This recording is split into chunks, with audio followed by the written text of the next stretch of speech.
So it seems like no matter what we eat, it's going to kill us. It's going to give us cancer. It's going to give us an autoimmune disease. It's going to cause something. Like the very things that they told us to eat or drink to benefit our health are now things that are going to create problems that are going to shorten the length or the quality of our life. And then this is 2025, right? Like it's a lot going on already. Like a lot of negative things. Like I hope there's some good things we can talk about today because this is a bit much. This is just day 4. I'm just saying. All right, all right. That's no way to start a show, right? I'll start over. I'll be right back.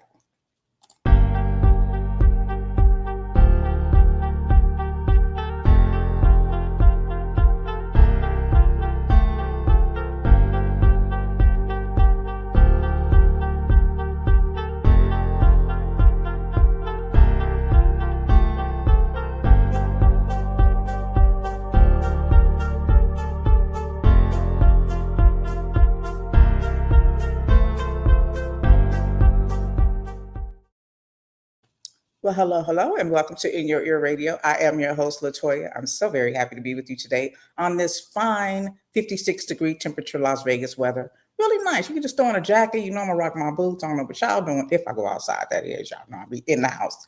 But yeah, it's a very fine day for those of us here in Vegas. I know some people are maybe having even warmer weather and maybe some colder with some snow or whatnot. But hopefully you guys are all well, feeling well, and feeling good spiritually, mentally, and thank you for joining me. I appreciate it. Live on Facebook and YouTube. Love y'all for it. Thank you so much. Y'all just don't know. I show up for y'all. Your presence is my presence. So thank you so much. Happy New Year. I didn't get to say that yet. We said it on After Dark. If y'all didn't watch After Dark, so we did After Dark with my day ones. Shout out to we had our surprise. My first caller pulled up on them, and I got to surprise my crew. Miss Trish. I know y'all love Miss Trish. Cussing Miss Trish. She done rubbed off on me, y'all.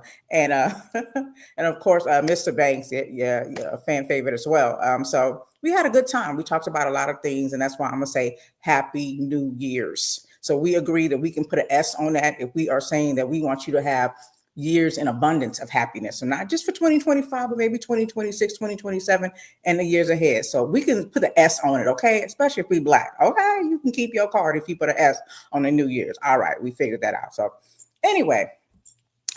So much to get into, so much to talk about. I try to narrow it down. Shout out to Vladimir for hanging out with your girl. I appreciate the love. I know you somewhere living your best life. I've been following you and the wife, and I'm glad, when shit hit the fan out here, at least I know I can hit y'all up and see how it is, because we know or we don't know what's really going to happen with this new presidency, right? And we need to be prepared. So for those of you who don't have your passports, get your passports and get your kids' passports. That way you can, if you stay ready, you ain't got to get ready and you got somewhere to go. So shout out to all those people who are moving outside of the country, have dual passports. Shout out to, is it Ghana? It is Ghana. They are offering dual citizenship to us here in America, us Americans. So I would suggest taking advantage of that for those of us who can, because again, you just never know, and you can't sleep. You got to stay woke because you just don't know what's going on in this world. You just don't know what could happen in the presidency. You just don't know what could happen with our democracy. Some people think that it's a lot of fear tactics. We're trying to scare people and this, that, and the third. No, we just want y'all to stay ready so you ain't got to get ready. Hopefully the worst won't happen, right? We don't want these things to happen to where we lose our democracy, where we're fleeing for our lives because all of our rights are being chipped away and destroyed and taken away from us. We see what they're doing, and they did that outside of the man who's about to come in. Y'all's president is who I'm calling him. Y'all's president. So you know what I'm saying? Like, yeah. So, I hope you guys are all in good spirits. So many deaths, so many people leaving us. And I'm going to be honest with you. I'm like, do they know something we don't know? I know people die every day. It's people that didn't die that ain't died before. You know what I'm saying? But it's just, I don't know. Maybe it's just age. Maybe the older you get, the more you're more aware of death because as a youth, those are not the things you think about, right? In your elementary school, junior high, high school, maybe even in college. But as you get into your 30s and you start thinking about a pension and retirement, and you have kids, especially because then we worry about our babies as soon as they walk out the door. I remember my son first got his license, and I was like, oh, my fear factor was him driving. And the first conversation we had was the police talk. Like, I need you to know, if you get pulled over, you don't say shiz naive to the cops. You just tell them they need to contact your parents. So, you always fear the worst when we leave, when our kids are leaving the house, and just our mortality is something that we consider as we get older and we start to take life more seriously. And we do see, when we look around us, that people are leaving us. The reality is that, the minute we come into this, the minute we are conceived, it's a death sentence, right? At some point, we're all going to leave. And it's just unfortunate because it's so beautiful to have those that we love and cherish so much in our lives. So it's always heartbreaking to have to say goodbye, at any age. I don't care if they are babies or in their 100 years old. Shout out to the late president. What was he like? Was he our 37th president? Jimmy Carter. Yeah, he lived to be 100, the oldest president to live, to 100. And yeah, so anyways, I'm just going on and going on. But I just need to know, did you guys put your left leg up New Year's Eve, December 31st before midnight? If you didn't, I'm just saying, I hope you did, because putting your left leg up before the strike clock midnight meant that you was going to start off on the right foot. So did you start off on the right foot or not? I need to know. My friend just asked. Shout out to my girl.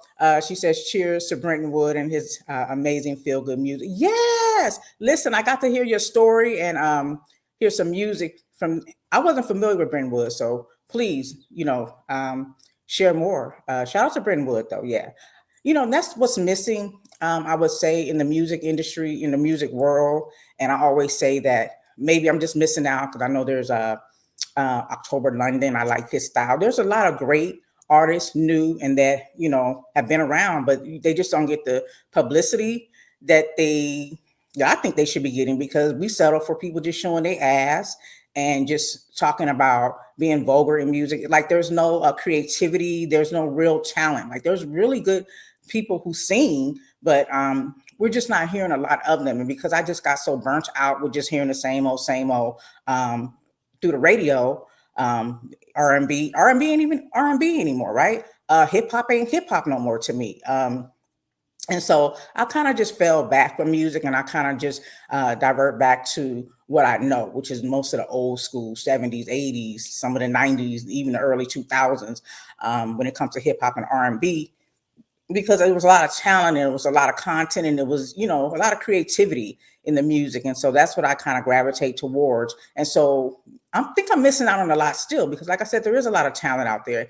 And I consider that collateral damage. And I look at collateral damage as where people get blown by the wayside based on an experience you may be having. So an innocent person is being subjected to whatever, negativity, that may be, negativity could be them not getting enough recognition or listening, streaming, because a person like me is just not interested in even finding out about the latest and the greatest. So shout out for those who, big up people who do have talent.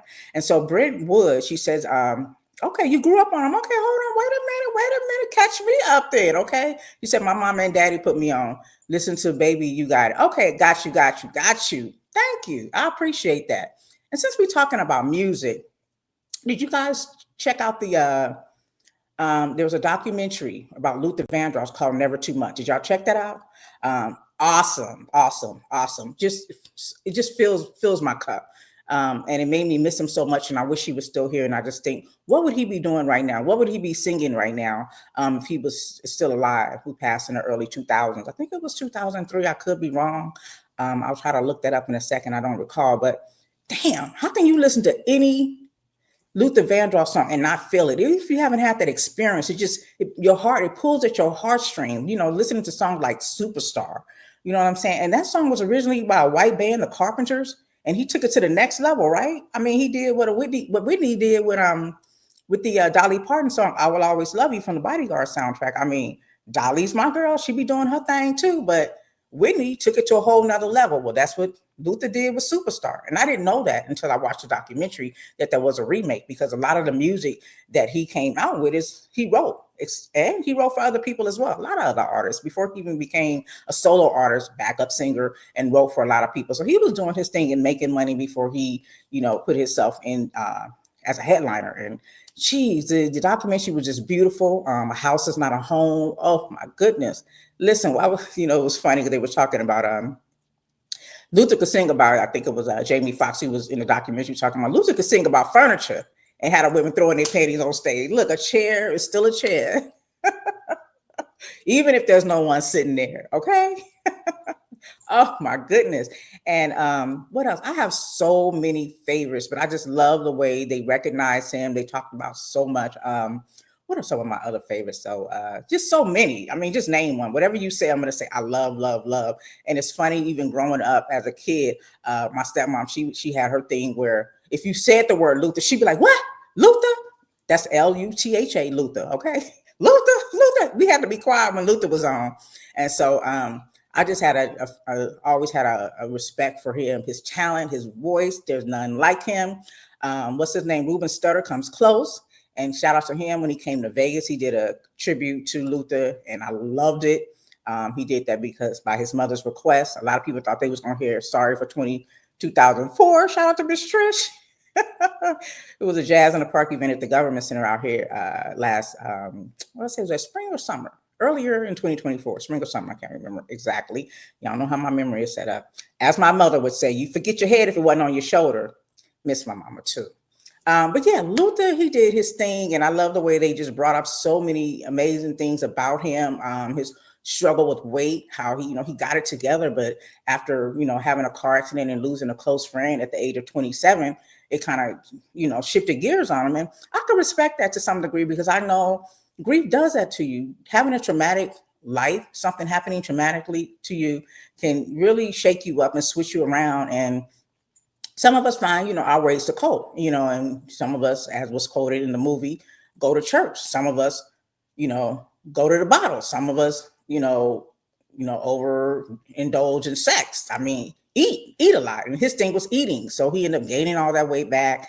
And then it was just a lot of talk. And it just reminded me of Chadwick Boseman, went, opposite, where he lost a lot of weight and people were talking about him. And it's like, people never know what people are going through, but they always have a damn opinion. And it's just like, well, damn, you know what I'm saying? Let people live. If anything, just say, I hope you're well. If you don't like the way they look, that's not your problem. That's between me and the mirror. Okay. But he struggled with his weight because he loved food, and food was his comforter. And he said he woke up thinking about food until the time he went to sleep. And it reminded me of a saying my grandmother used to say, teasing her daughters who love food as well. She eats once a day, and that's all day. Shout out to my grandma. I love and miss her as well. But Dance with My Father, that song was just touching. Also, they talked about, his health, dealing with diabetes. A lot of people were accusing him of, having AIDS because, again, he had dramatic weight loss after gaining weight again. And, he had to shut down those rumors. And it's just sad that we have to, as people, have to come out and just speak up, about things that we consider private and personal. We should be able to have our private and personal lives without, people feeling like they're obligated to know our business. One of the things he was quoted as saying is like, what I owe to the world is his music, his talent. He said, as far as my personal life, I will not confirm or deny any personal affairs, because then it was, the rumors that he was gay.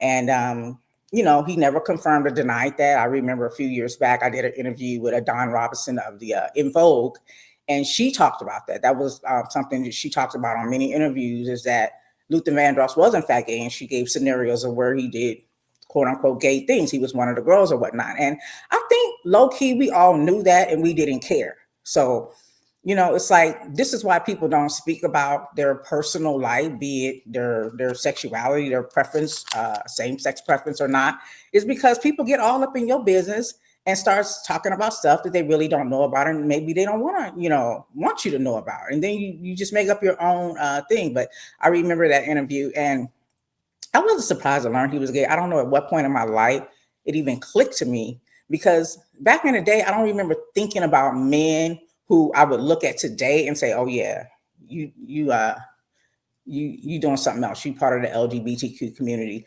Prince, Michael Jackson. When I was a kid, I used to be kissing the TV when Michael Jackson came on. You know, I know boys that was trying to imitate Michael Jackson and do the moves he did. Like people looked up to certain artists. And I don't remember us ever having a discussion about him being gay, about these artists being gay. We think of our favorite band groups, the Isley Brothers, them tight ass pants they used to wear. You can see all they package and the shirts wide open. If men did that now, what are they going to be labeled as? You know, they tried to get in, going to a level of calling it metrosexual. I think we got away from that.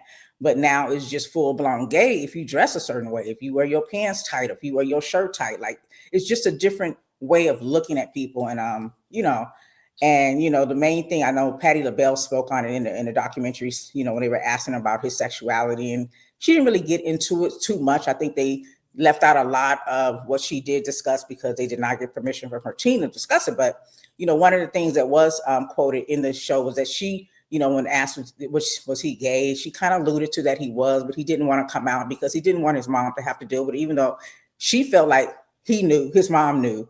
And how can you not know? Like for the most part, you can kind of know. Like I remember growing up with boys in particular, in elementary school, 5, 6, 7, or maybe even younger, that had what we would consider feminine ways about themselves. They wanted to play with the Barbies. We would go outside and play and, you know, make up our groups. We had a Whitney Houston group, whatever, Mary Jane girls. Yeah, we didn't know what we was doing, but we liked the Mary Jane girls. We thought they were pretty and they dressed cute. Okay. Don't judge us. We were kids.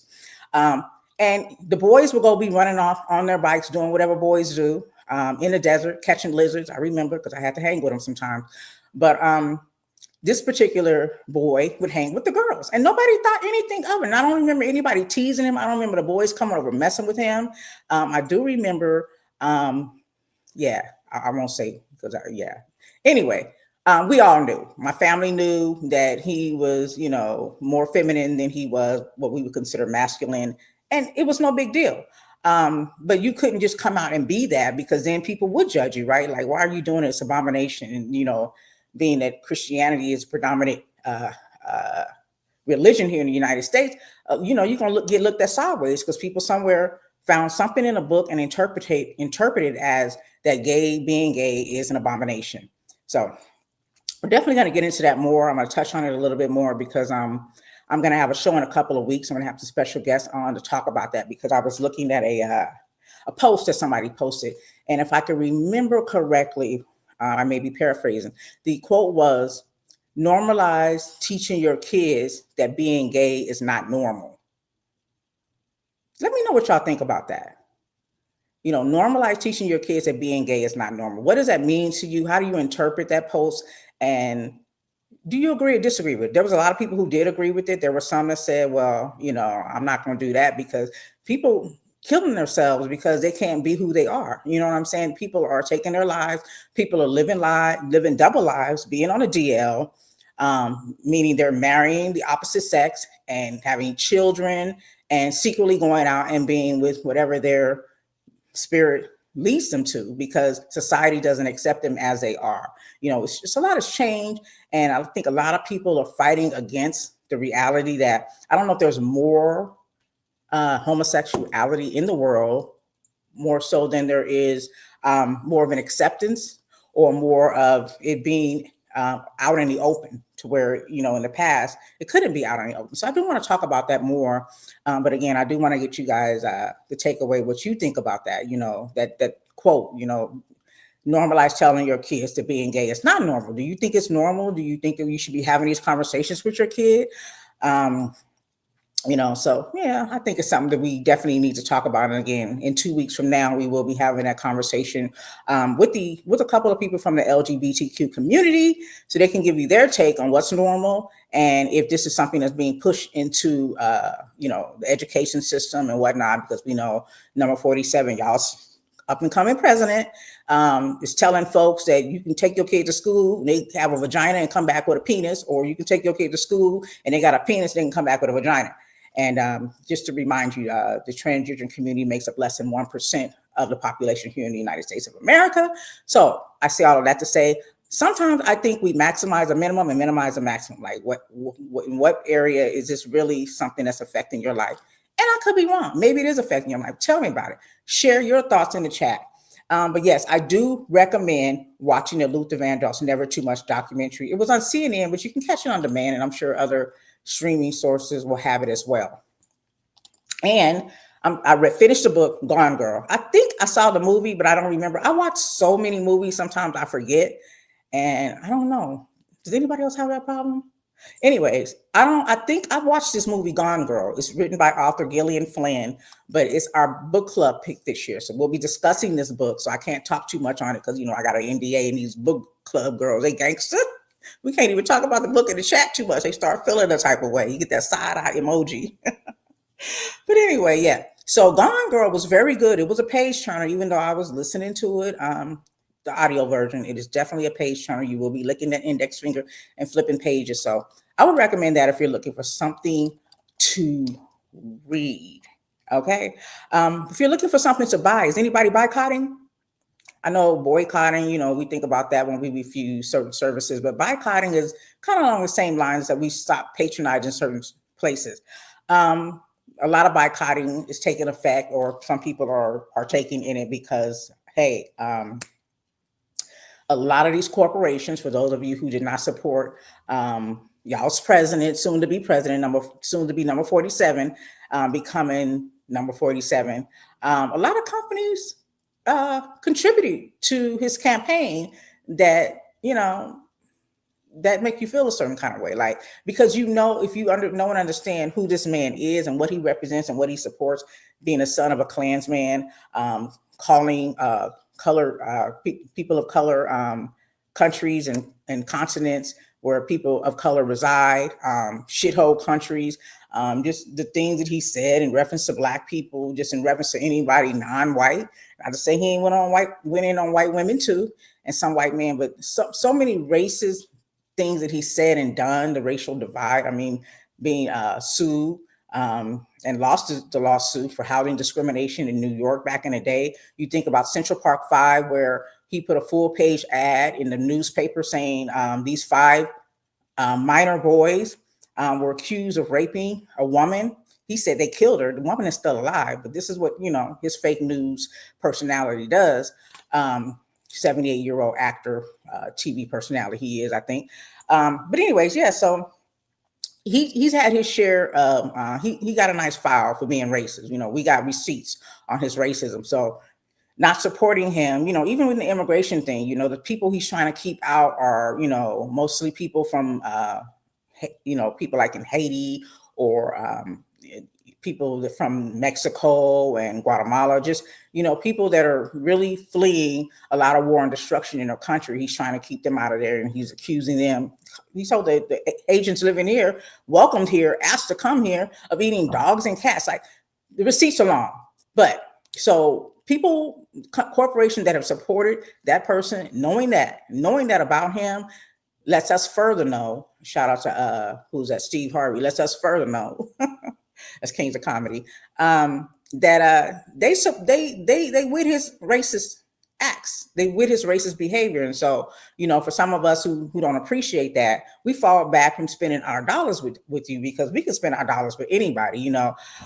It's a lot. I think by the time I learned about all the companies that put their money into the campaign for y'all's up and coming president, I probably will just start making my own clothes and growing my own food, yeah. But I guess you got to start somewhere, right? And, back in the day, we boycotted football. Some of us, we took a knee per se when they dissed Colin Kaepernick for standing up against police brutality.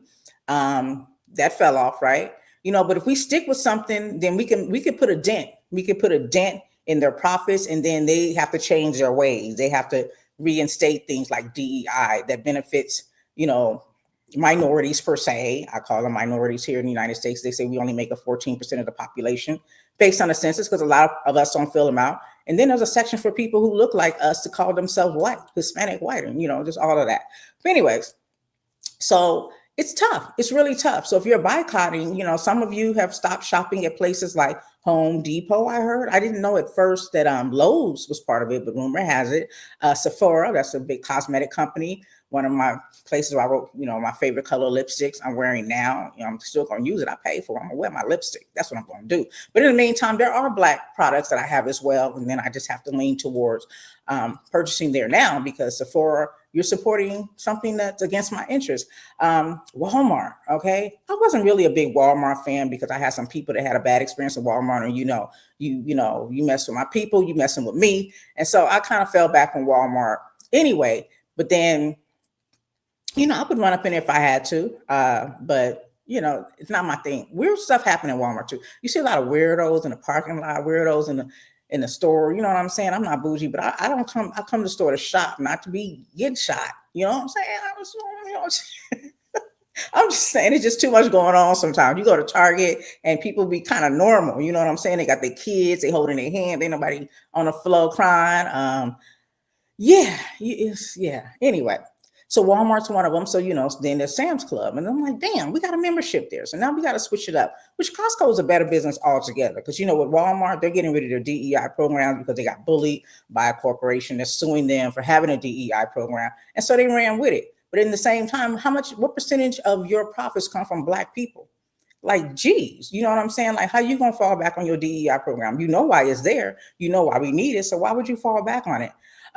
Except that you only had it because you had to have it, just like with a lot of other businesses, restaurants, corporations, hotels, they only allow certain types of people within these establishments because that's the only way they can stay open. That's the only way they can avoid being sued. That's the only way they can get, whatever tax dollars and benefits that they're getting. So that's another one. But lo and behold, I watch a lot of fashion channels. I like to look at what people are wearing and where they're getting it from. And I just love to see people change clothes and look cute. And, one day I think I might even do one because that's how much I'm a girly girl when it comes to fashion and clothes. Some of y'all have little girls that change 5 times a day in the house. They like 4 or 5 years old. Look, I'm grown and it can happen. It can still happen. But so I watch these shows and I'm watching one of them. And this lady, I love her because she, I can't get her name right now. It's Suits and Souls, I think. Suits and Souls. And she does a show where she talks about, where she has a lot of stuff that she wears that she's had forever and some that she just bought, and she'll tell you where she got it from. And a lot of times she's pulling up stuff that she got from TJ Maxx and Marshalls. And she does a lot of history on the things she wears. She might say, this is a style that was brought about in the 16th century, 1800, da, da, da, da, da. She gives you a lot of history on the thing. And when she brought up that TJ Maxx and Marshalls was a contributor to the y'all's up and coming president's campaign, I was like, oh no, why? 2025 is some BS, y'all. I ain't heard nothing but bad news, bad news. Okay. Good news. I woke up today and everybody that I love so much did too. So that's the best news. But in this corporate world, good Lord.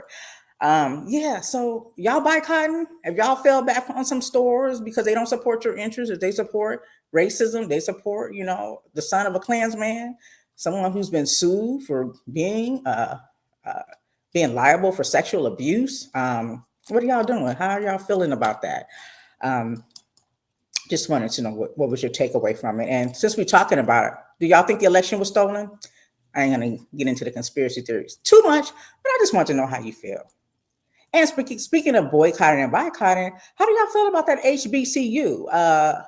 They are raising money for an inauguration, for the 2025 inauguration for y'all's president. Let me sip my tea because it's about to get juicy. Yeah, I told you I got a lot to talk about, okay? So just keep up because I'm trying to get it all in. I'll be trying not to be here too long, but then here we are. So boycotting, right? So shout out to GB. He says, I sued Walmart back in 22. I lost due to my own missteps regarding the litigation process, but I canceled membership with the Sam's Club and I haven't shipped there either ever since. So that's what's up. That's what you got to do because there's other places to go. And like I said, the alternative is Costco. They have better benefits for their workers and they're not being punked by no DEI. You know what I'm saying? They're like, F that. You know what I'm saying? If you're a good worker, we're not trying to exclude you. And, there's people in these positions, if they don't have these rules and regulations in effect, they will not hire you. So sometimes the rules, are there. People, it's not so much the corporation, it's the people that they hire. So you have supervisors and whoever the hiring squad is who may be racist, and they're not going to hire Black people. But if they have a contract that says if you don't have so many number of people on your staff, then you got to close the doors, then they have to hire you. You know what I'm saying? Because shout out to Hillary Clinton, who says you can't change the hearts of people, but you can make them do what they're supposed to do. And that's by way of laws, right? Litigation, amendments, whatever we got to do. You can't change the heart of people. You're going to be racist. That's your business. You know what I'm saying? As I've always said, your rights end where mine meet, period, point blank. Okay. So yeah, talking about this HBCU, okay, they're raising money for an inauguration, okay. So shout out to Vibe Magazine. I was reading their article explaining their take on this thing. So it reads, the 78-year-old celebrity invited Mississippi Valley State's marching band to play at an event. The 78-year-old celebrity. So y'all know who it is, y'all. That's y'all's up and coming president. Invited the Mississippi Valley State's marching band to play at the event on January 20th, which they proudly accepted.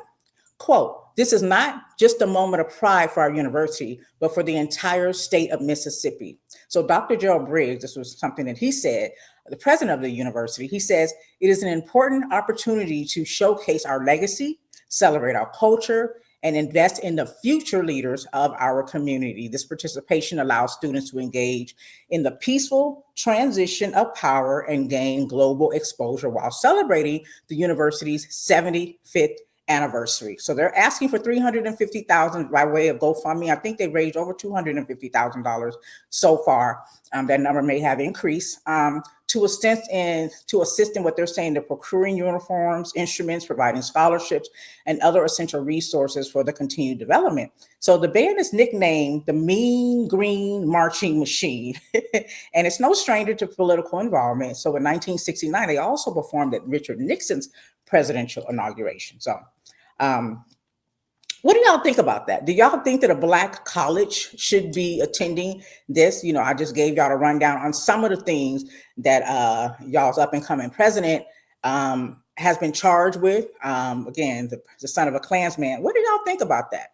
Do y'all think that would you give money to this HBCU, Mississippi Valley State University? Would you give money to them for them to go and be present and show their skills? Listen, I ain't taking nothing away from their talent. You know what I'm saying? But would you help them get there to welcome in y'all's up and coming president? I'm just asking. Shout out to Mr. J.E. Jones, who's in the chat. Thank you for watching live and chatting live on Facebook. I appreciate you. He says that Mississippi Valley State is mismanaged and should take the clue that paying their own way to the inauguration is a deal breaker. Church. That's how I feel. Like, you're going to invite me, but it's going to cost all this money. Hold on. You can pay. You want me to really come? You can pay. And then what would you think then? So if we're invited and the up and coming president, y'all's up and coming president, funded them, would you still feel a way? Do you think they should still go? Or should they take the money and run? Like, yeah, just send me the check. And then they just call off on them like, yeah, you know what I'm saying? I'm calling in. Well, I ain't coming.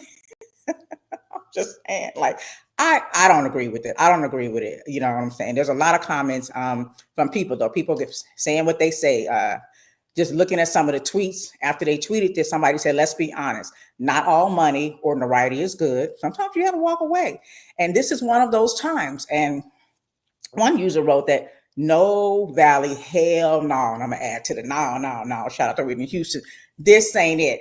And then there was a final user who added, not raising money to go before the Klan rally, raise money for the betterment of the Valley, but not to entertain the MAGA faithful. So people are saying, this is a Klan rally. Why are you pulling up at a Klan rally? You know what I'm saying? Why are you pulling up at a Klan rally? That's all I'm saying.com. Y'all could tweet that. You know what I'm saying?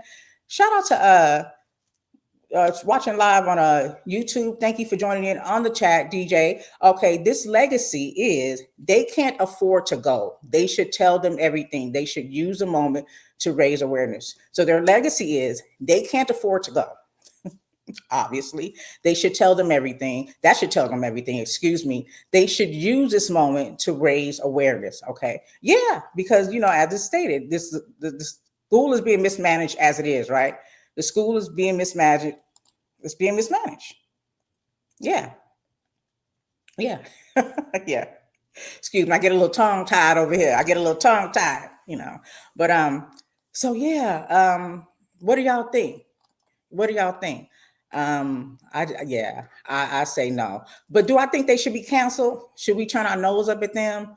I kind of feel bad for them. I kind of feel bad that they feel like this is something that they should be doing. But you got to remember why we have HBCUs as well too, and then you got to remember who y'all's up and coming president is. We have historically black colleges because black folks couldn't get into white colleges. And no, they weren't called white colleges. They were just called Ivy League schools. They were just called Georgetown University. They were just called Yale. They were just called your local state community college. They weren't called white colleges because we know in America, the white is silent. You know what I'm saying? If you go buy a Band-Aid and it says new, you're not looking for this color. You're not looking for my granddaddy's dark skin, asphalt dark skin color. You looking for a white skin because the white is silent. New in America means the white skin tone. Colleges in America were for white people. And so that's why, just basically we have black schools. That's why we name things black. So there is a differentiation. There is an understanding of this is welcoming to not just white folks, but to all folks, and particularly black folks, because those are the ones who are mainly excluded. That's why we have HBCUs. So you're going into an environment which I would call the lion's den, and they're making a mockery out of you. It's like a minstrel show. You are welcoming, and then they're talking about a peaceful transition. Hello, January 6th. Where was y'all at? Like all of a sudden we peaceful? I'm just saying, you know what I'm saying? Like make it make sense. Jesus, make it make sense. Make it make sense. That's all I'm saying. Make it make sense that we are doing this here in 2025. This is the kind of stuff we're bringing into the new year. So I feel bad for them. I really do. I see they're raising the money. That money could be used for other things other than marching for that motherfucker. Yeah, I said it. I don't got my swear jar either, but y'all know. I'm gonna go ahead and put some money in it or whatever. So yeah, check out the Luther Vandross documentary. Let me know, y'all. Y'all kind of not really speaking on it, but should we be talking about gay with our children? Are we should be telling them that being gay is not normal? And what does that mean, y'all? Yeah, I do. I feel sorry for Mississippi. I do. Yeah, they're the least prominent school and they need support and publicity. Yeah, so this is going to give them publicity, but. So what do you think? This is a desperate thing? They being desperate? I don't, but then you think about if you even go and do the statistics with voting, like the majority of the people there are black, but the majority of the people who are in leadership roles when it comes to Senate, Congress, even local positions are not black. And like I said, the voter rate is low. Like the literacy rate is low. Yeah, we can stand alone. We don't need. They could have said, yeah, and no, thank you. You got to raise money, all that money. That money could go somewhere else. Y'all are actually literally raising that money to go and march in front of the son of a Klansman. Lord, okay. Inhale, exhale, right? Just breathe in, breathe out. Because again, 2025 has been a hot mess. And even right before 2025, the eve of New Year's, people passing away, if you have social media, sometimes you got to shut it off because every time you look up somebody you know and love is posting rest in peace, even if you don't know the person, it's just always something. Somebody's passing away. And I just was thinking to myself, especially New Year's Eve, like, do they know something we don't know? It seems like they checking out of here fast and in a hurry.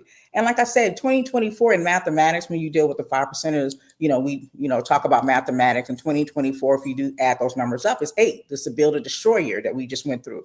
Now we're into the be or born year. So that's the number 9. When you add 2025 up, it comes up with the number 9 again in mathematics.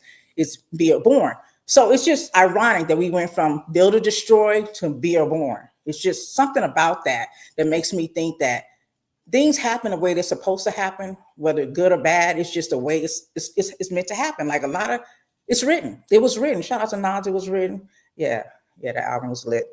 But yeah, so I don't know what to expect. I'm still positive. Like I said, those people that I know and love woke up today, and that's the best of 2025 for me in the 4th day of this year. But a lot of people didn't wake up. 15 people didn't wake up after celebrating at 3:15 a.m. on New Year's Day in the Bourbon Street on New Year's Day for a New Year's Day celebration that started off New Year's Eve. And that's just heartbreaking. You know, when you wake up in the morning, that's the first thing you see when you turn on the news is a car driving into a crowd of people and running over. At that time, it was 10 people reportedly dead, and now they're reporting 15 people dead by way of a man whose name is Shamsud, I don't know, Din Jabbar, 42 years old, ex-Army vet. Yeah, did did uh did some time in Afghanistan in 2009, got into a truck and just decided he was just going to run through a bunch of innocent people that he didn't know that ain't done shit to him, and take their life, you know. And a lot of innocent people lost their lives for no damn reason. You know, and then what gets me about this is how it was reported. And this is why you can't trust the news. You know, you can't really trust what you hear. You know, there's a saying that says, believe none of what you hear and only half of what you see. And there's a reason for that, because people lie to kick it. Like, these news reporters don't have any integrity anymore. They just want to be first. It don't matter if they're wrong. They're going to be loud and wrong. They don't mind.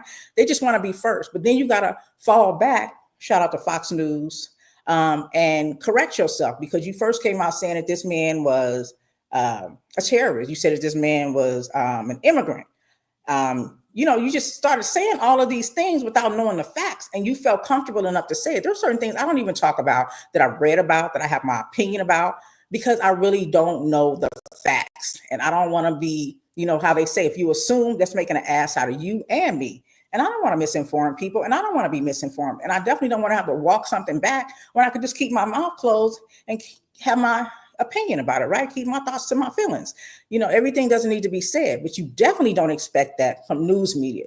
We want to be able to trust and respect them out of everybody, right? We know that they're controlled by people who want to control what people know and understand, and what they, you know, what they're learning about. But the integrity of you as a journalist should stand alone. I say this even in my own, you know, private work sector. Going into my job, I represent myself first, and then I represent this company. So my integrity is who I am as a woman, as a person. That's what's important to me. And then, of course, you know, the integrity of representing this company properly and honestly is important as well. But as a journalist, for you to just run out and say, some of these people aren't really journalists, but that's what they should be. But when you take away the privacy doctrine, I'm probably getting the name wrong. But there, you know, back in the 80s, where there was a requirement for people who considered themselves journalists and not A, have an education, a college degree, B, be objective. So they had to give two sides to the story and not just come out with their opinions. So this is why you have a lot of podcasts and a lot of things. It's a fairness doctrine. But you have a lot of, you know, podcasts now, and people are just saying everything. They can make it look like a real news station, like Fox News did. They were brilliant with it. And then feed people propaganda, lies, and mislead them. And so that's what happened. This is what's happening. And they're still doing it. And they've been sued. They've been sued for millions, and they still doing it. Like, aren't you embarrassed? I don't know. Where's your integrity? That just goes to show you that some people just lack integrity. They lack any responsibility or accountability and don't give a damn. Not a single solitary, you know what. Shout out to Boss and rest in heaven, young lady. Or, you know, yeah, she young. She was young. Yeah.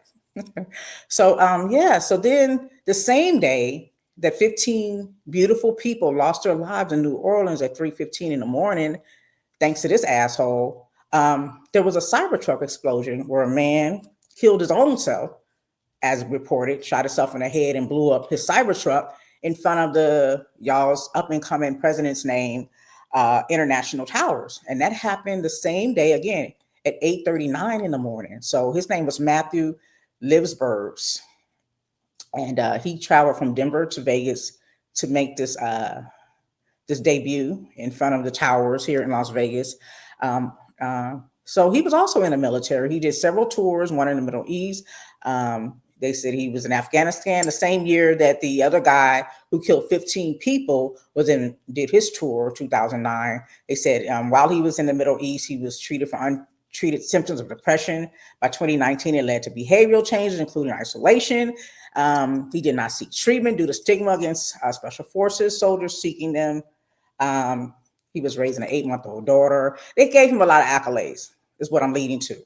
And so with the other story, it was basically reading about the guy who took the lives of 15 innocent people. They basically gave his criminal history, did not allude to any mental health issues. But this white man, of course, we're gonna give him his mental health pass. We're gonna put that out there for sure. We're gonna soften the blow by saying it was a mental health issue every time, right? Listen, that train is never late. And so those are kind of things that piss me off. Even though he was the only person who suffered by way of death, there were several people injured. I just hate the way they tell these stories. You know what I'm saying? You know, you make a black man or immigrant, um, or somebody else look one way that's non-white, and then you have this white guy, and we're trying to, put some sugar on his story to make it a little sweet. Pisses me off. Is basically what I wanted to say, and I'm just so sad. And I had a friend that was traveling there during the time, and I just, reached out to her. She was fine, and I was just so glad. But just imagine you go to an event like that to bring in the new year, and this happens. You know what I'm saying? You just never know. Anything could happen at any time. But that's why I don't like to really go out in public in New Year's and be in crowds. I've never been a crowd type just because I need to know where the exit signs at. I grew up in the 80s where people were just shooting. I didn't. Even in high school, I didn't got carpet burners because we had a carpet. We were in closed school running from people fighting because I knew a fight would lead up to a shooting. And so I've always had some level of PTSD, for lack of a better term, when it came to crowds. Like I need to be able to move, where the exit sign and where the door, what my back got to be facing the exit and things like that. And it's a lot of people that drink, here in Vegas, it's Russian roulette out here anyway, because, this is a city of sin. But New Year's Eve is extra dangerous. And so I like being at home in the comfort of my home. My sweetie likes to say that, that's when people start breaking in. So a lot of times he just want to be in the house on Halloween and New Year's Eve, I guess, so we can meet them at the back door, front door, the window, wherever they're trying to come to. For the break-in. But for me, it's just, I just feel secure at home. And New Year's Eve was beautiful, beautiful. Small group of us, I would say 5 people and 3 toddlers, and we had the best time. The countdown was supposed to be at 9. Normally we try to do the 9 p.m. countdown with the East Coast, because we sleepyheads. We got a clock. Most of us grown folks, we got live. Some people call it old. I call it we got shit to do tomorrow. And so our bodies get used to going to bed at a certain time. So after 9 o'clock, I'm ready to turn it in. And so we always commit to the East Coast time for New Year's Eve. And twice, this is a consecutive year that we stayed up past midnight, watching old NWA videos, old school videos, Luther Vandross, everybody. We were just having a good time. And so safe and sound. And then unfortunately, for those who want to come out and celebrate amongst the majority and in the masses, it's sad. It's really, really sad that you can't be comfortable going anywhere. I mean, anywhere, period. Anything can happen anywhere because there's crazy ass people in the world. And what really pisses me off about the situation is you have a person like that, you're going to take your own life. If you feel like you want to take some people with you, Zimmerman, can I recommend some people? I mean, I'm not, what I'm saying? I'm not saying, but I'm saying, like, why you got to go find people that ain't done shit to you, ain't done shit to anybody? There's some people out here that are menace to society and really are a threat. Like, go find them if you want to make them do something. Don't take innocent lives. You're taking people from their families for what? Because your ass got a problem? Anyway. But another thing that came out was with the Cybertruck. They was able to find out a lot of information about the guy, like his whereabouts, just by him charging his vehicle, right? They're giving Elon Musk the credit. I don't know if they reached out to him directly. I'm sure there's people much lower down the chain that were able to research this data and tell us where this Tesla truck had been. But Metro says they thank Elon specifically, quote unquote, for being able to provide the data leading up to that. I don't know what difference it made that they have that data. They're still saying in both incidents, in the New Orleans incident and the Las Vegas incident, that they're definitely saying there were no signs that they worked with other people, that this was a sole thing that they did, whatever. But anyway, so, just mentioning that, they talked about his travels. They knew he went from Colorado to Arizona to here, Nevada, Las Vegas. It just brings up the question again. It reminds me of what Rockwell said, I always feel like Okay, I always feel like somebody watching me. Y'all remember that Rockwell? Look, if you don't, too bad. You missed out on a good era. But anyway, so because they have access to all of our information. It's like there's no way of getting around it. I'm not big on these electric cars because I have a hard time keeping my phone charged. You want me to worry about charging a freaking vehicle? Are you kidding me? I drive on E sometimes. I don't got time for that. Okay, I'm just saying. So I'm not ready for it, and I don't think they're ready for me because I think it needs to be, better as far as the technology and the convenience. But here's what we're dealing with now. Most of these cars now can track your whereabouts. They track your driving patterns. They can track where you go.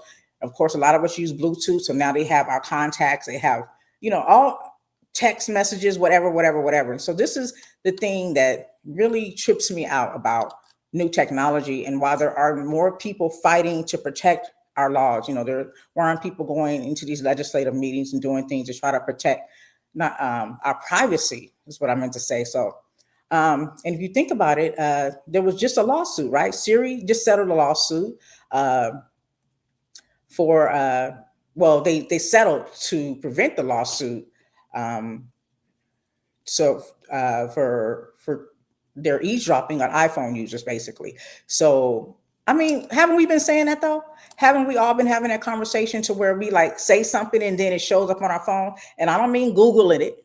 I don't mean searching it, going on the internet and looking at it, like literally just having a conversation in the privacy of your own home. And then next thing you know, all you see trending on your social media are things that you were literally thinking. Sometimes I feel like I didn't even say it. I was thinking it. That's why I feel like some kind of way they're reading our minds. I can't prove it, but I do think they're reading our mind. Yeah.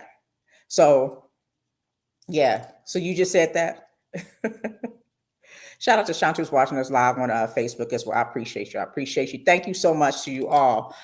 So they just settled this lawsuit, 95 million. So Apple agreed to pay 95 million in cash to settle a proposed class action lawsuit, claiming that it was voice activated Siri assisted violated users' privacy. You think? Okay. A preliminary settlement was filed on recently in Oakland, California federal court, and it requires the approval of the U.S. Judge Jeffrey White. So the mobile device owners complained that Apple routinely recorded their private conversations after they activated Siri unintentionally and disclosed these conversations to third parties such as advertisers. Listen, I turn these things off. I even try to have my microphone off on my TV. I don't want to talk to anything. Listen, I remember back in the day, there was a video that was circulated in my early 20s. You can't find it anywhere anymore. Somebody out there might know what I'm talking about, but it talked about cashless societies. It talked about credit cards. It broke down the dollar bill and the symbols on the dollar bill. It talked about reality TV. It talked about all the things that have come into fruition in this day and time. And so I've always been aware, and I kind of just like to fall back. Like some things you just can't control. But the main thing I took away from this old VHS video back in the day, in the 90s, was that they were saying that it's not going to just be dropped on you. It's not like the world's going to stop. It's not going to be no martial law where now you have to only use credit cards or now you have to, we'll be surveilling you.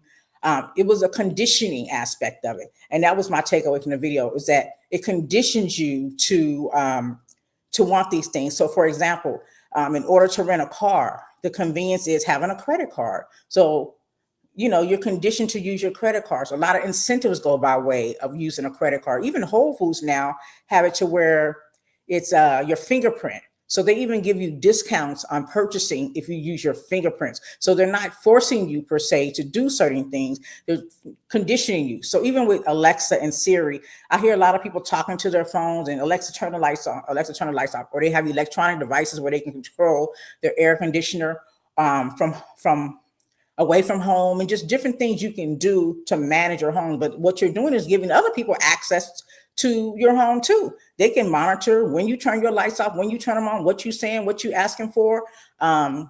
It's just a lot, but it starts off with conditioning you by convenience, by way of convenience. And that's what these devices have done. That's what technology has done. So they found a way to condition us to, enjoy these luxuries while they're stealing everything about us. You know what I'm saying? I can't say I'm 100% bulletproof because I post pictures so people have information about me. But there are certain things I don't share. And for those people who are under the radar, I love people. I'd be like, you living your best life if you don't have social media, if you still got a flip phone, it's not a iPhone, maybe an Android, you good. If you still got a landline, just certain things, just try to stay off the radar. Shout out to you. So, they say voice assistants typically react when people use hot words such as, "Hey Siri."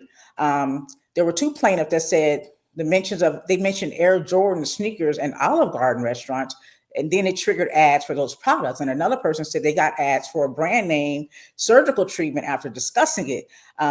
He thought privately with his doctor. So another person said he got ads for a brand name surgical treatment after discussing it privately. He thought he was having a private conversation with his doctor. So the class period runs from September 17, 2014 to December 31st, 2024. It began when Siri incorporated the "Hey Siri" feature that allegedly led to the unauthorized recording. So class members estimate in the tens of millions may receive up to $20 per Siri-enabled device, such as iPhones, Apple Watches. Apple denied any wrongdoing, but agreed to settle. Okay, $20, y'all. Y'all getting $20 for all the information they got from y'all. Okay, $20. Okay, what you gonna do with $20? So Shanta said that $95 million settlement with who? Okay. Well, the lawyers, I'm sure they got plenty, right? They got their money because they got whatever administration fees. But then after they take their chunk out, then you get $20. You get $20. Okay. Yeah.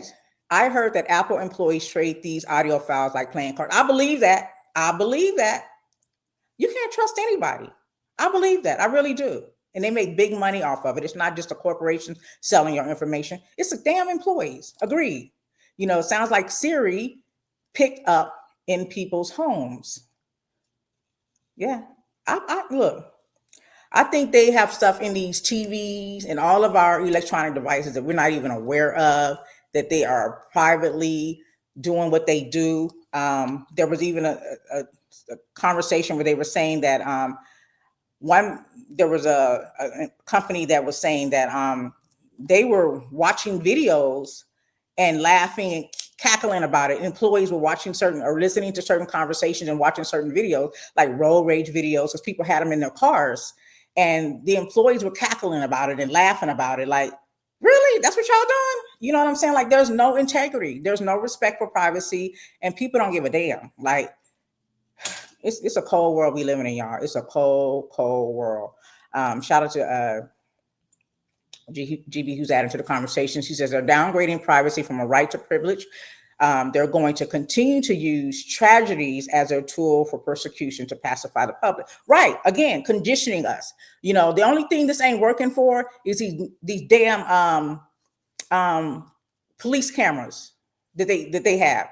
They can turn them off. They don't get all the details on them though. They can find out where that Tulsa been from one end of the state to the other, one end of the country to the other end of the country. But you can't tell me what that cop said because the microphone was off.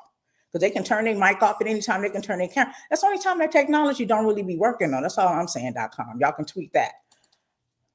Another comment on here. They're gonna use that $20 on an Apple charger. Okay. I see you. I see what you're saying. Look, y'all better catch a deal with that. Get you a 2 for it. Okay, if you're gonna use that $20, man, that ain't even gonna help you with gas. You understand?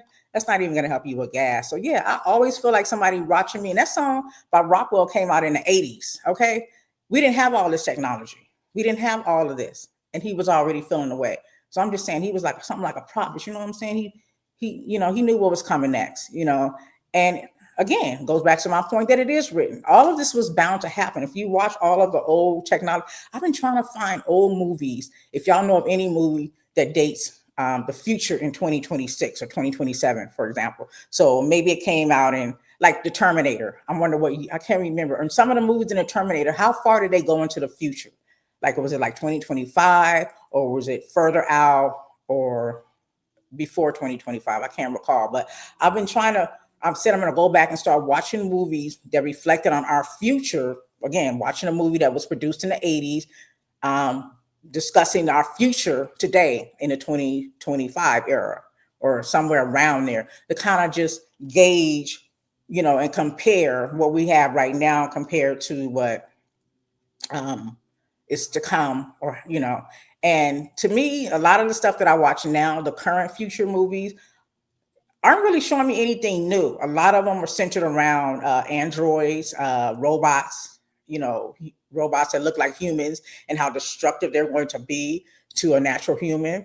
And also, it's doomsday. So those are the two things that I'm seeing when I watch movies that talk about future: is famine or disease and destruction, but no necessarily new technology. It seems like everything that we have been introduced to or been told about is here. Maybe we're not using it to its full potential. Even holograms, or like, remember back in the day when think about Knight Rider when the car talks. You know what I'm saying? Like, we got that, right? Siri, Alexa, whatever.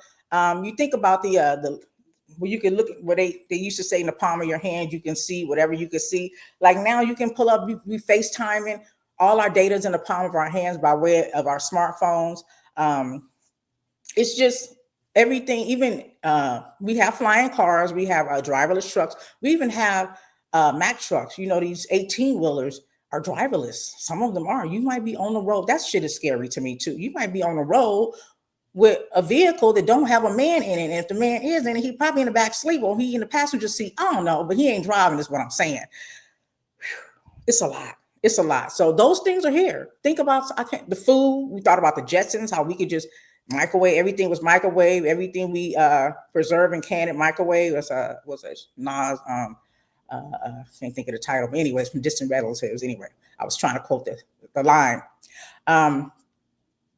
But all of these things have come to pass, and unfortunately, all of these things are going to be a cause to our demise, a rapid demise, or at least a rapid demise in our quality of health. You know what I'm saying? And it's so sad because when you think about it, like, why are you coming out January 4th talking about alcohol causes cancer? Like, why are you gonna do that? People celebrating and having a tea with whiskey in it.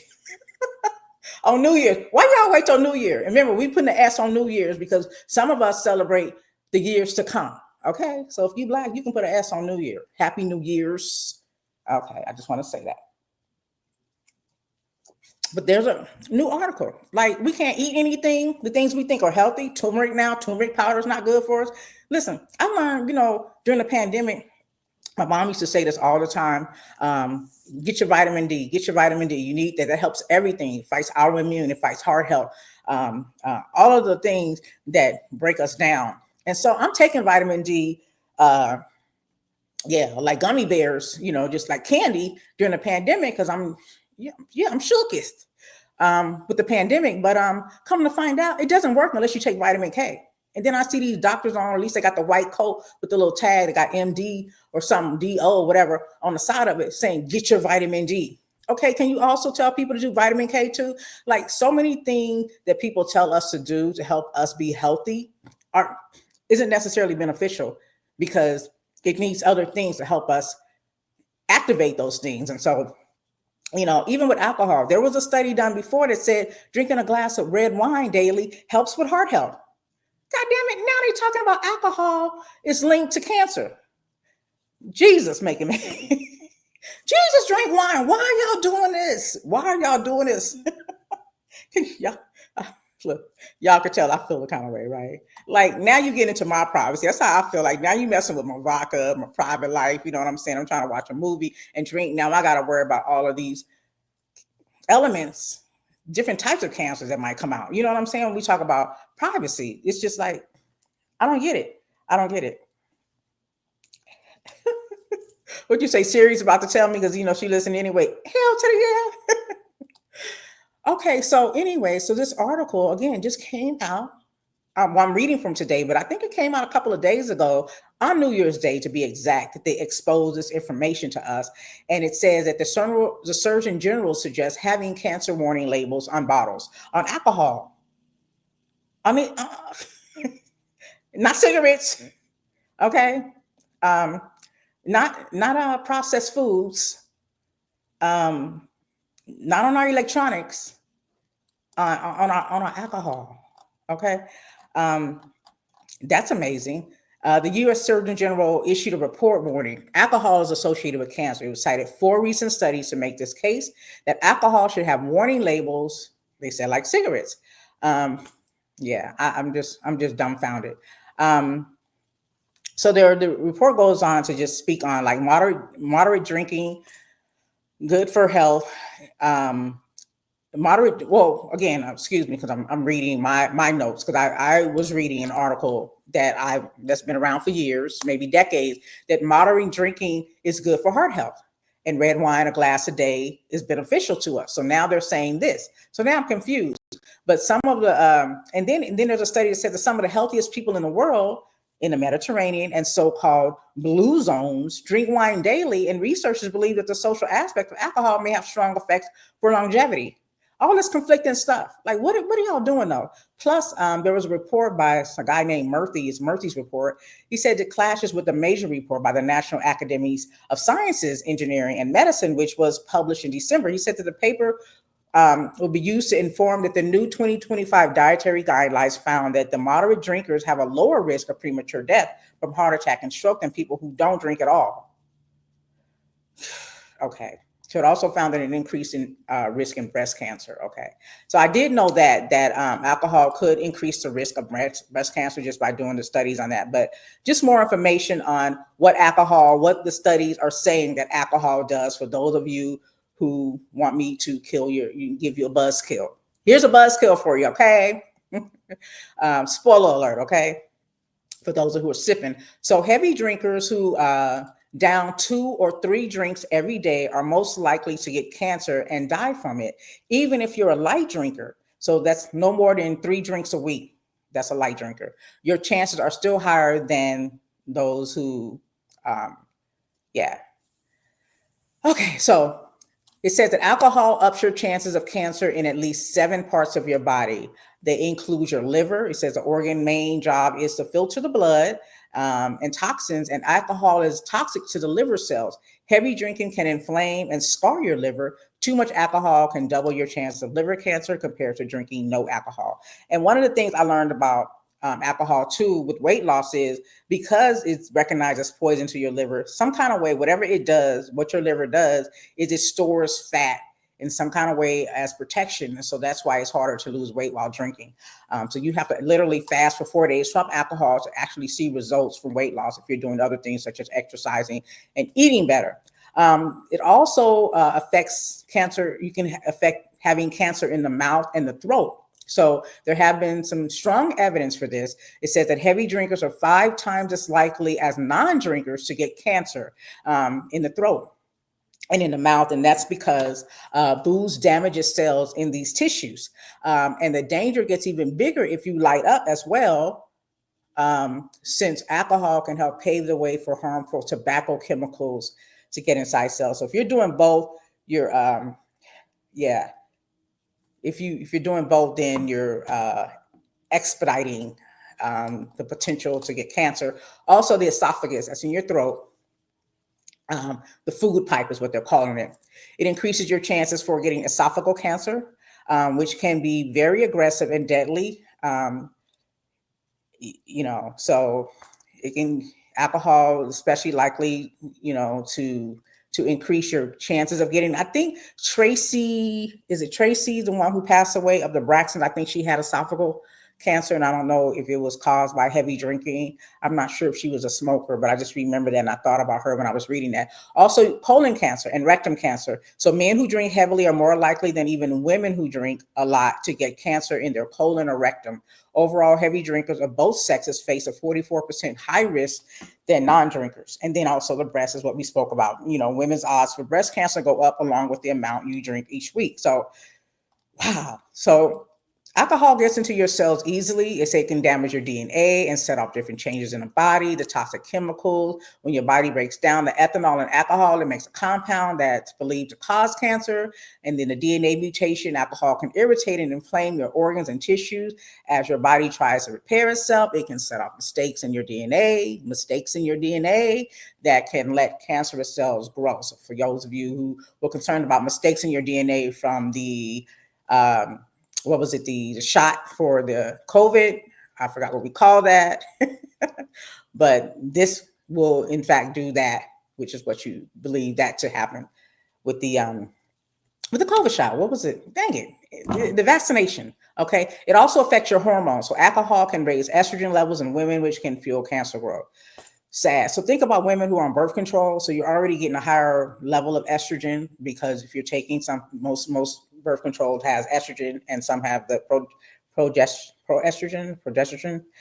So if you're doing that, you're compounding it with the alcohol. And then the nutrients, alcohol takes it makes the body less able to absorb key vitamins and other nutrients that can affect cancer risk. These include folate and a vitamin B vitamin. So what is too much? So basically, if you're drinking more than 4 drinks a day, that's 1.5 ounce shot of liquor, 5 ounces of wine, or 12 ounces of beer, counts as 1 drink. So moderate drinking is up to 1 drink for women and up to 2 a day for men. That's moderate. Lord. Yeah, it's sad. It really is. It's overwhelming because, geez, yeah. Anyway, I don't know. How many of y'all are going to stop drinking after hearing that? Yeah. So there's, before we close out, I'm just going to touch on this story. I want to just let you guys know it's very sensitive to me to talk about police brutality, because especially just reading this particular story that I'm gonna mention, because when I was a young girl, I did lose my uncle Wayne to police brutality here in Las Vegas by local police officers, several who beat and killed him to death. Some who went on to become ranked in higher ranks, even judges, after killing him, basically beating him, and then to where he was deceased, still handcuffing him and taking him to a jail, and then pronouncing him dead. Yeah. So it's very traumatizing to me to talk about police brutality. And so I don't like to get into it too much. I definitely don't like to watch videos. But I think that we just can't turn our heads away from this, because somebody just lost their loved one. And this is a cold way to go. Just imagine losing somebody in jail for whatever they're in for, however you want to judge them. But imagine losing somebody, dying, just dying in jail or prison it's awful, But then to know how a person died is just very, very, it's got to be an excruciating pain to even consider. So yeah, I'm just going to touch on it. You won't hear me talk too much about these things, because I'll be talking about it every day at this point, or every Saturday at least when I'm live. But this was a story that was just brought up December 9th. James Brooks was being transferred from a Mohawk Correctional Facility in Oneida County. It's a Marcy Correctional Facility. The events unfolded in a medical exam room before 9:30 p.m. Brooks was carried into a room hanging upside down with his hands handcuffed behind his back. This is what the video shows. So the story basically says that, Governor Kathy Hochul ordered the State Department of Corrections and Community Supervision to begin the process of firing 14 workers at the Marcy Correctional Facility in Oneida County, where the incident occurred. That includes correctional officers, sergeants, and prisoners. In the interim, all of these have been suspended without pay, and except for one of the officers who's already resigned. So the officers had not activated their body cameras, but they were still on the record in standby mode.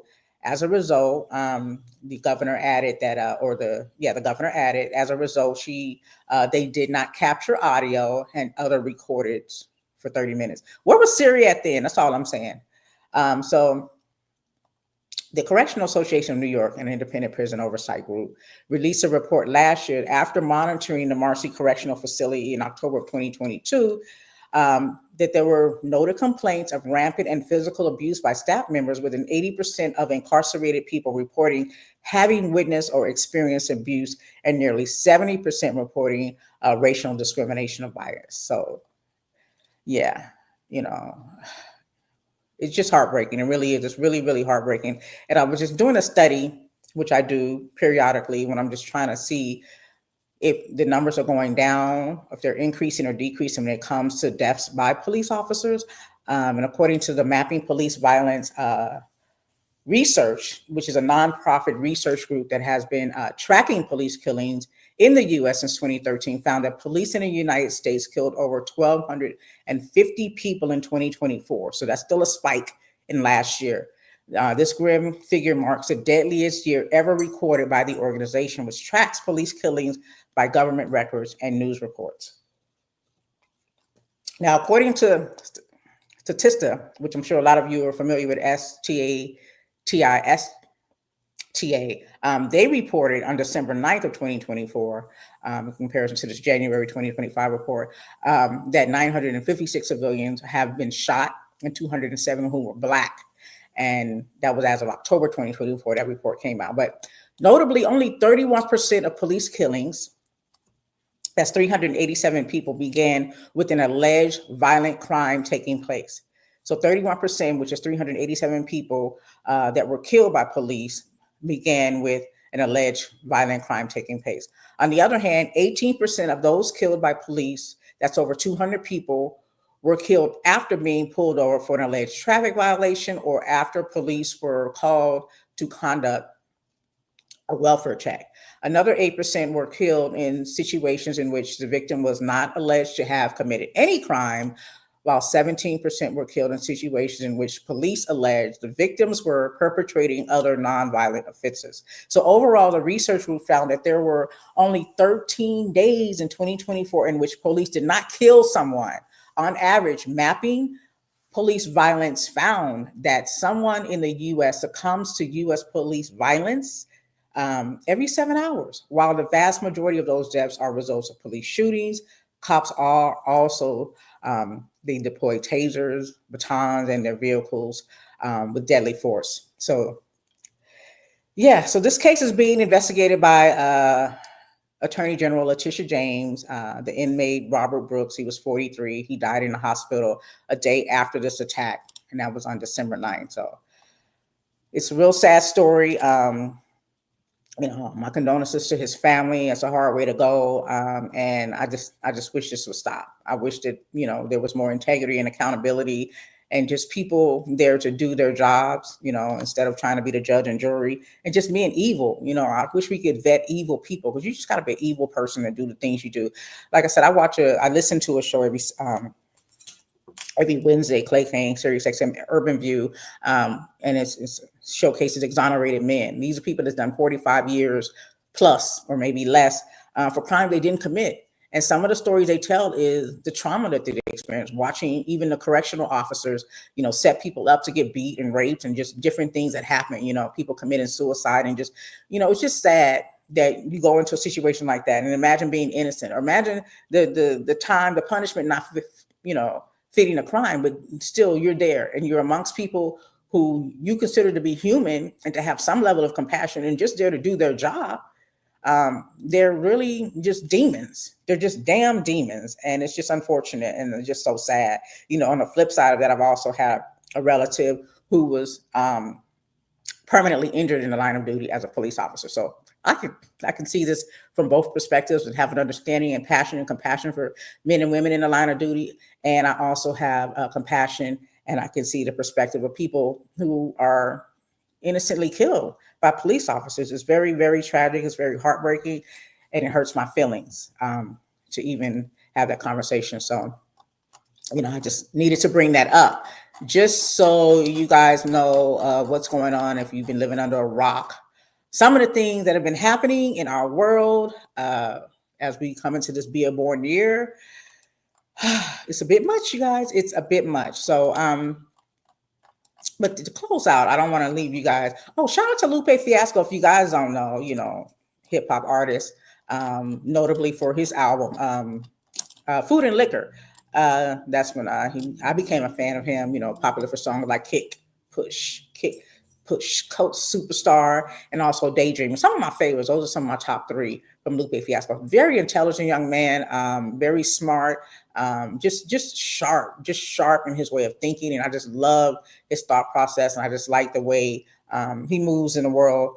But he announced on January 1st. He announced that he was going to be joining Peabody's Institute faculty as a distinguished visiting professor for the new Bachelor of Music in the Hip Hop program. So this new initiative from Peabody started in the fall of 2025, and it will include the first undergraduate performing hip hop degree ever to be offered in the United States. So Fiasco indicated that he will be focusing specifically on teaching rap with the program. So he said, I'm thrilled to share that I'll be joining the faculty at the prestigious Johns Hopkins University Peabody's Institute in the fall of 2025 as a distinguished visiting professor teaching rap as part of the groundbreaking new 4-year hip hop degree program led by the visionary professor Wendell Patrick. And if you guys don't know, he is a composer. So my take is that Professor Wendell Patrick teaches the students how to compose music and engineering and things of that nature, while Lupe will focus more on the literature side of it. So I think that's just awesome. I really do. So shout out to him. He's also Wendell Patrick's also a Grammy Award winning rapper. And I'm sorry, he's not. Lupe is, but he is a composer. So yeah, so that's pretty good. So the new undergraduate degree program at the Peabody will include a study of the cultural history of the socio-political environment in which hip hop was born, developments in style, technique, and technology, and the genre's rise in popularity and influence. And I wonder, is mumble rap going to be included in the conversation? And for methazine, okay, y'all, I'm being facetious. Okay, so just to close out, you guys, and again, I just want to thank you so much for all of you guys who joined me in the chat. Thank you, I appreciate y'all so much. I do want to close out with some positive news, right? So I want to start getting more into Black history and just bringing awareness to some of the greats. I was listening to a clip that Godfrey touched on, talking about the inventions of that some of us have. Some of the history of Black Americans here in the United States, a lot of it falls by the wayside because there was a time when we could not even get patents in our name. There were times when we couldn't claim the things that we created. So other people, other than Black folks, African American people, were getting credit for their art. And shout out to Godfrey who spoke to that. And just kind of mention the fact that we come from excellence, we come from brilliance, we've done so many great things.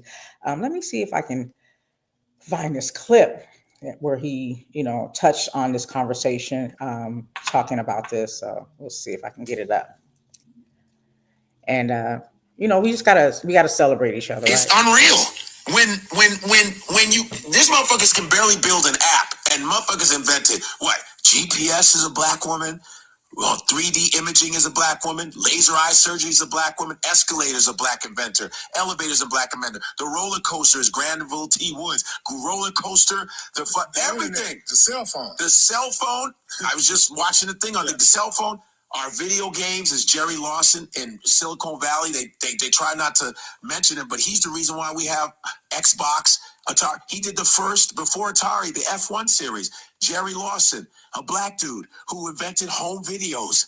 Super Soaker, Lonnie Jackson. It just goes on. And sanitary napkins. It's a woman. Our ADT, our security system, is a Black woman in Queens. Mary Van Brighton in 1966. She invented the home security. All of this shit we did to move the society ahead, and we still get shit on. But African Americans still get shit on. I can say I'm African American because I was born in America, and I know it's like to be called nigga and all this other shit. But African American history, the shit that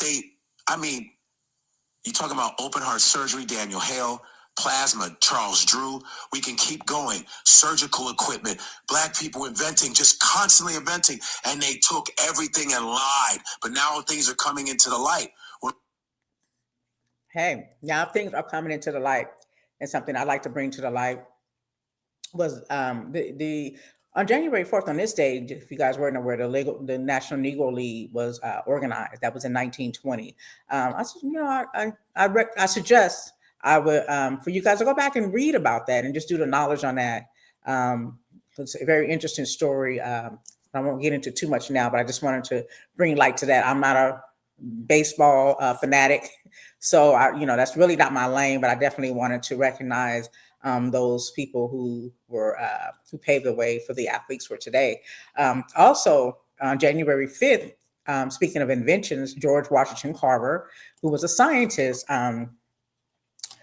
did major inventions that are notable and recognized. They weren't sure about his birth. They said it was 1800s, maybe 1860s. It's noted 1864, but back then, before slavery was abolished, they didn't keep records of birth exactly, so they don't have the specific date of his birth. But he did pass away on January 5th. But although he passed away, he had many inventions. He pioneered research on peanuts. He developed various uses for peanuts, including peanut butter and peanut oil. He advocated for crop rotation and soil conservation. He committed to education on mentorship. Carver was dedicated to education and mentorship throughout his career. He taught at the Tuskegee Institute, now the Tuskegee University, and played a pivotal role in shaping the minds of numerous students. He promoted alternative crops like sweet potatoes and soybeans. So that gave sharecroppers an alternative to whatever other crops they had, just to stand out from the regular that was going on at that time that was being traded or sold. He invented over 300 products made from peanuts. He improved nutrition through the promotion of nutritious foods. George Washington Carver was deeply committed to addressing issues of nutrition and food security. He actively promoted the consumption of nutritious foods, particularly those that were affordable and locally available. His emphasis on crops like peanuts and sweet potatoes, which were rich in vitamins and minerals and dietary fiber, helped improve the nutritional quality of the diets in both rural and urban communities. His efforts played a significant role in combating malnutrition and promoting healthier eating habits among various populations. He popularized scientific agriculture. That's a big deal. George Washington Carver was a strong advocate for scientific agriculture. He emphasized the value of research, experimentation, and evidence-based practices in the field of agriculture. So Carver's work played a crucial role in popularizing the concept of scientific principles to farming and encouraging farmers to embrace innovative techniques and improving overall agricultural productivity. So shout out to him. Let's give him a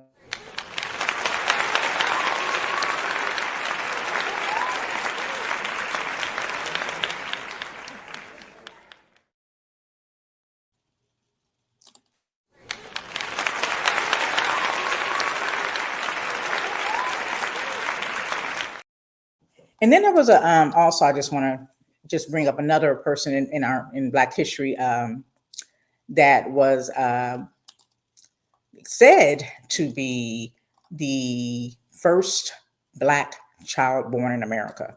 His name was William Tucker. That was on January 3rd this week.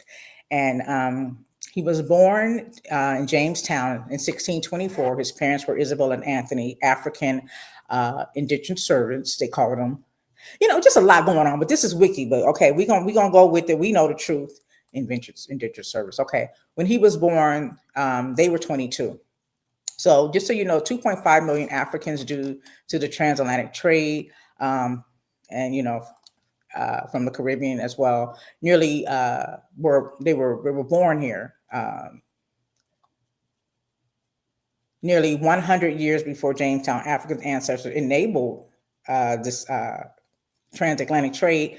We were already here, and I think even before then. So what I'm reading now, I'm pausing because I'm reading. And I'm like, this information doesn't sound right. So just so you know, I just wanted to big up William Tucker because he is recognized. I would say the first maybe Black child born enslaved in 1624, but we know we've been here well before, not just 100 years before, but even thousands of years before. the 1600s when they started the Atlantic slave trade. So I did want to just big him up. And even the name Tucker belonged to a white man that was not his original name. And I think that should be notable. Yeah, so I just wanted to just shout out some people in history that are significant and should be remembered. And I just want to thank you guys for hanging out with your girl on In Your Ear Radio. First show of 2025. I hope you enjoyed it. I've definitely enjoyed it, June. I appreciate you guys so much for, engaging me in the chat and adding to the conversation. We'll do this again next week. Again, 2 weeks out, we'll have a deeper conversation about the LGBTQ community, and I'll have some guests on to give their take on it based on a conversation that I saw happening on Facebook, talking about not teaching your kids that being gay is normal. I really want to have a conversation about it. I noticed nobody had anything to say about it, but a lot of people do have something to say about it. And we'll get into it a little bit more. But until then, I hope that you guys be safe and you enjoy the rest of your Saturday. And for those who are watching later, I love and appreciate y'all as well. Let me just go ahead and give you a shout out to the people in the chat as well.